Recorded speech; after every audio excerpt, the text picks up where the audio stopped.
Hello my dear student, मैं आकृति आपकी साइंस एजुकेटर फिर से आपका एक बार स्वागत करती हूँ हमारे इस यूट्यूब चैनल साइंस बाय आकृति मैम में। होपफुली आप लोग बहुत ही बढ़िया होंगे, मस्त होंगे, स्वस्थ होंगे। जी हाँ, जैसा कि आपको पता है हम पढ़ रहे हैं क्लास 10 का चैप्टर नंबर 6 न्यूरॉन के बारे में। न्यूरॉन के बारे में हमने पहले लेक्चर में ये जान लिया था कि न्यूरॉन होते क्या हैं, न्यूरॉन्स के टाइप्स, न्यूरॉन्स के पार्ट्स, इन सभी को हम जान चुके थे। उनके टाइप्स के बारे में हम समझ लिए थे, उनके कार्य के बारे में हम जान चुके थे। लेकिन आज हम जानेंगे न्यूरॉन्स यानी कि नर्व सेल के टाइप्स के बारे में। न्यूरॉन कितने प्रकार के होते हैं और उनके कार्य को जानेंगे। ओके, क्या कार्य के आधार पे अगर मैं बात करूं, फंक्शन के आधार पे न्यूरॉन 3 टाइप्स के होते हैं। जी हाँ, न्यूरॉन 3 टाइप्स के होते हैं। हम समझते हैं न्यूरॉन्स के टाइप। अगर मैं बात करूं न्यूरॉन्स के टाइप्स की, तो न्यूरॉन मेनली 3 टाइप्स के होते हैं। कितने टाइप्स के होते हैं? तो मेनली 3 टाइप्स के होते हैं। पहला होता है सेंसरी न्यूरॉन, जिसे हम कहते हैं संवेदी तंत्रिका कोशिकाएं। क्या होते हैं? संवेदी तंत्रिका कोशिकाएं। देखिए, संवेदी तंत्रिका कोशिका की बात करूं तो ये संवेदनाओं को, ये हमारी सूचनाओं को, ये हमारे मैसेज को अंगों से केंद्रीय तंत्रिका तंत्र तक पहुंचाने का काम करते हैं। क्या मैं बात करूं सेंसरी न्यूरॉन्स की, तो ये अंगों से मैसेज को क्या करते हैं, मैसेज को पकड़ते हैं, मैसेज को उठा के लाते हैं और केंद्रीय तंत्रिका तंत्र को दे देते हैं, सौंप देते हैं। इनका काम होता है केंद्रीय तंत्रिका तंत्र को मैसेज को सौंपने का काम करते हैं। ठीक है, अब हम बात करें सेकंड, जो मोटर न्यूरॉन्स होते हैं, जिसे हम चालक तंत्रिका कोशिका कहते हैं। चालक तंत्रिका कोशिका का काम क्या होता है? देखिए, जो मैसेज केंद्रीय तंत्रिका तंत्र के पास पहुंच गए हैं, उन मैसेज को उठाना और अलग अलग अंगों तक, पेशियों और ग्रंथियों तक पहुंचाने का काम कौन करता है?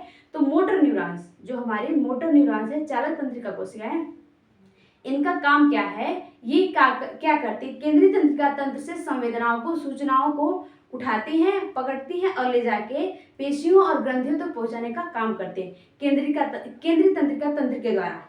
मोटर न्यूरॉन्स का काम क्या होता है? ये केंद्रीय तंत्रिका तंत्र से मैसेज को उठाते हैं, मैसेज को लेती हैं और पेशियों और ग्रंथियों तक पहुंचाने का काम करते हैं। ओके, अब हम थर्ड बात करेंगे। अगर हम तीसरे इंटर न्यूरॉन्स की बात करें, इन्हें हम साचर्य तंत्रिका कोशिकाएं कहते हैं। साचर्य तंत्रिका कोशिकाएं क्या होती हैं? ये सेंसरी न्यूरॉन और मोटर न्यूरॉन्स के बीच संबंध स्थापित करती हैं। कहने का मतलब ये है, ये संवेदनाओं को, सूचनाओं को क्या करती हैं? पेशियों से मस्तिष्क तक और मस्तिष्क से पेशियों तक संवेदनाओं को, सूचनाओं को ये क्या करती हैं? इलेक्ट्रिकल सिग्नल्स के रूप में पहुंचाने का काम करती हैं। ओके, समझ में आया? ये क्या करती हैं? मैसेज को, सिग्नल्स को, संवेदनाओं को मस्तिष्क से पेशियों, अंगों तक, ग्रंथियों तक और ग्रंथियों से मस्तिष्क तक पहुंचाने का काम कौन करता है? इंटर न्यूरॉन्स, जो हमारी साचर तंत्रिका कोशिका होती है। ये सेंसरी न्यूरॉन्स और मोटर न्यूरॉन्स के बीच होती हैं, स्थित होती हैं। ठीक है, तो ये उम्मीद करती हूँ आपको ये तीनों पार्ट समझ में आया होगा। ब्रेन न्यूरॉन्स के, नर्व सेल के तीनों टाइप्स, यानी कि पहला सेंसरी न्यूरॉन्स, जो अंगों से मैसेज को, सूचनाओं को उठाता है और केंद्रीय तंत्रिका तंत्र के पास पहुंचा देता है, पहला। एंड दूसरा होता है आपका, जिसे हम कहते हैं मोटर न्यूरॉन्स। मोटर न्यूरॉन्स क्या करता है? उन केंद्रीय तंत्रिका तंत्र से जो मैसेज हमें अंगों द्वारा प्राप्त होते हैं, उन अंगों के द्वारा प्राप्त मैसेज को उठा के पेशियों तक, अंगों तक पहुंचाने का काम कौन करता है? कार्यकारी अंग, जिन्हें कहते हैं पेशी और ग्रंथि।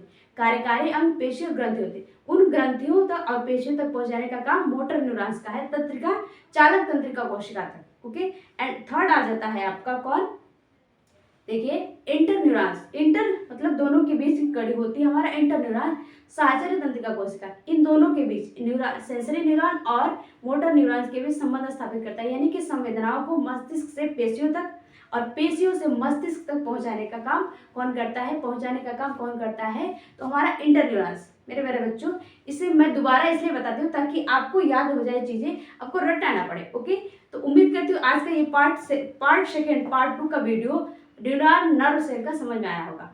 ये बोर्ड एग्जाम के लिए बहुत ही इंपॉर्टेंट है, ये बातें आप याद रखेंगे, बिल्कुल ऐसे ही लिखना है आपको जैसे मैंने बताया। ओके, तो मेरे प्यारे, वीडियो पसंद आए तो वीडियो को लाइक करें, चैनल को सब्सक्राइब करें और हमारे इस चैनल साइंस बाय आकृति मैम को सब्सक्राइब करना ना भूलें। ओके, और ज़्यादा से ज़्यादा शेयर करें।